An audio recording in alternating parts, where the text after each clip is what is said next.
My Catholic Faith. Lesson 24. Occasions and Sources of Sin. Indiscriminate use of the radio and television by young or old is a pathetic disregard for good morals and artistic taste.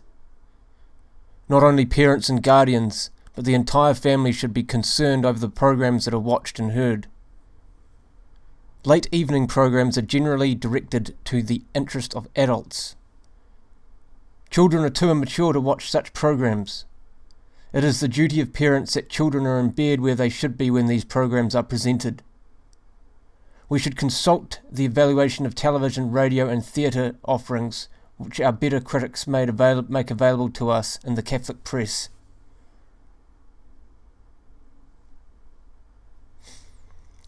What are the near occasions of sin?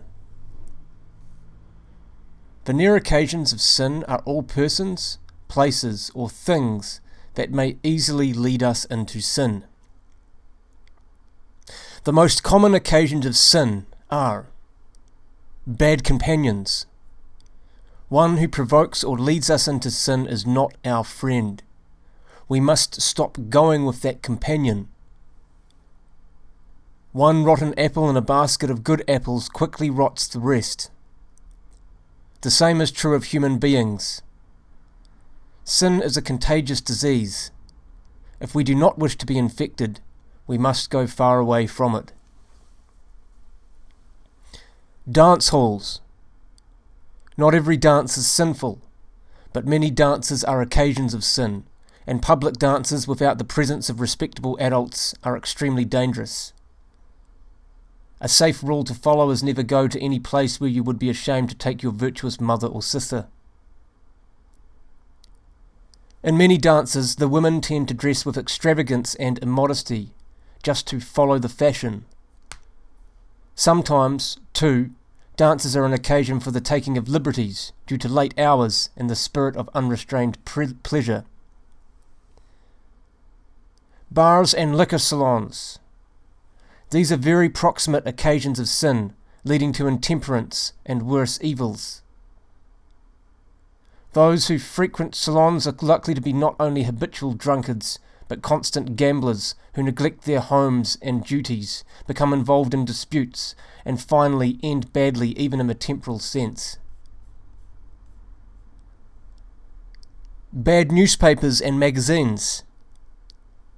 These are no less dangerous because their wickedness is often not apparent, many hiding their evil under the guise of cleverness, information, science, art, etc.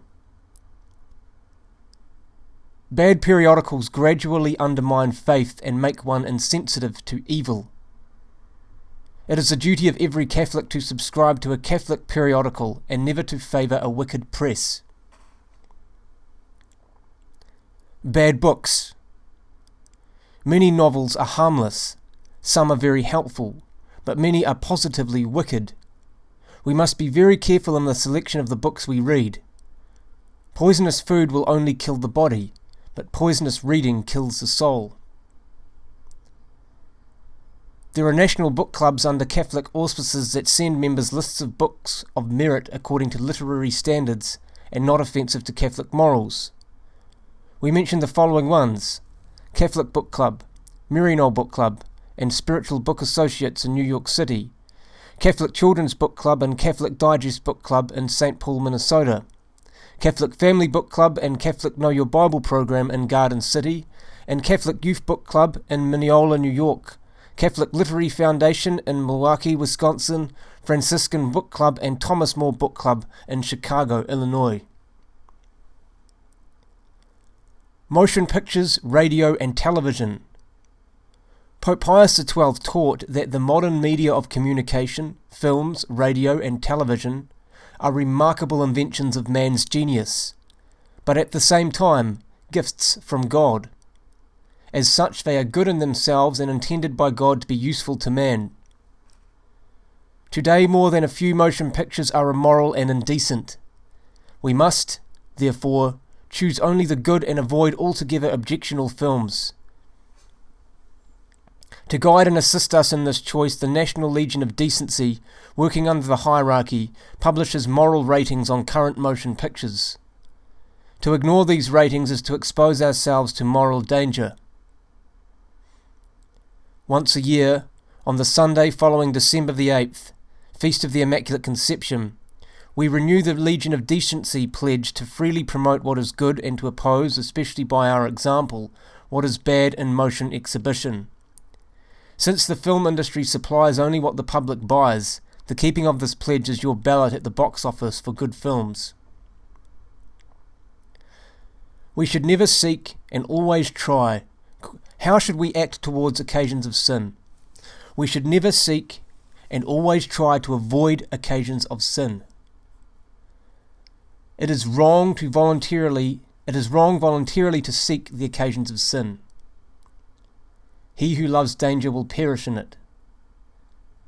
However, those who by their calling or other necessity are continually exposed to such dangerous occasions, as priests, officials, doctors, and others, must put their trust in God, who will give them grace and protect them. We must avoid occasions of sin as soon as we perceive them. If one goes to the theatre and sees that the play is an indecent play, he must stand up and leave. What are the chief sources of actual sin? The chief sources of actual sin are pride, covetousness, lust, anger, gluttony, envy, and sloth, and these are commonly called capital sins. They are called capital from the Latin caput, which means head, because they are the heads or sources of all sins. Thus they originate sins of luxury, gossip, excessive ambition, etc. They are called capital sins not because they are the greatest sins in themselves, but because they are the chief reasons why men commit sin. They are the origin of every sin, all other sins arising from them as from their fountainhead. These sins are called vices because they produce permanent disorders in the soul. They are the 7 fatal diseases of the soul which end in death. Does God punish sin? Yes, God punishes sin partly in this life, but chiefly after death. In this life, sinners suffer from remorse of conscience, fear, and unhappiness.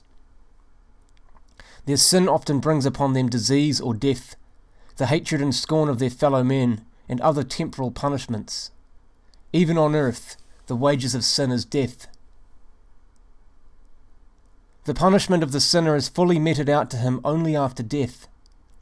Then the unrepentant sinner is punished in hell. Justice is not always done in this world, where the wicked often prosper and the just are made to suffer. On earth, God rewards the sinner for whatever good he may do. It is only in the next life that the evil he does is given its full and just punishment.